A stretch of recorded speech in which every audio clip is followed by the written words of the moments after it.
America ఇప్పుడు secondary sanctions కూడా రెడీగా ఉంది. సెకండరీ శాంక్షన్స్ అంటే ఏదైతే అమెరికా శాంక్షన్స్ విధించుద్దో కంపెనీస్ పైన, వాళ్ళతో కనుక ఇండియన్ కంపెనీస్ కానీ ఇతర దేశాల కంపెనీస్ కానీ ట్రేడ్ చేసిన, బిల్స్ పేమెంట్ చేసిన ఆ బ్యాంక్స్, తర్వాత ఆ కంపెనీస్ వీటన్నిటిపైన కూడా శాంక్షన్స్ వచ్చే ప్రమాదం ఉందన్నమాట. ముఖ్యంగా ఇండియన్ ఆయిల్ కార్పొరేషన్ కావచ్చు, హిందుస్థాన్ పెట్రోలియం కార్పొరేషన్ లిమిటెడ్ కావచ్చు, నయారా ఎనర్జీ కావచ్చు, వీళ్ళందరూ కూడా రాస్నెఫ్ట్ నుంచి, లూక్ ఆయిల్ నుంచి ఆయిల్ పర్చేజ్ చేస్తున్నారనమాట. దాంతో ఇప్పుడు ఇవన్నీ కూడా తగ్గించేసే ఆయిల్ పర్చేజెస్.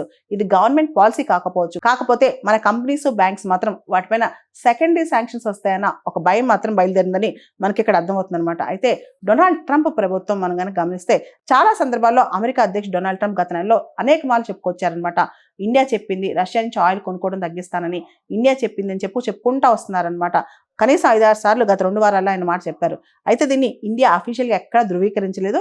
ఇండియా చెప్పినట్టు కూడా మన మినిస్ట్రీ ఆఫ్ ఎక్స్టర్నల్ అఫైర్స్ కానీ, మన పీఎం కానీ ఎక్కడ స్టేట్మెంట్ ఇవ్వలేదు. కానీ డొనాల్డ్ ట్రంప్ మాత్రం తనకు తానే చెప్పుకుంటూ వచ్చారు. నిజంగా ఈ మొత్తం ఆయిల్ పర్చేజెస్, రష్యా నుంచి చమురు కొనుక్కునే విషయంలో ఇండియా కాస్త వెనక్కి తగ్గిందా, అంటే అమెరికాకు భయపడిందా అనే కూడా కొత్త ప్రశ్న వస్తుందన్నమాట.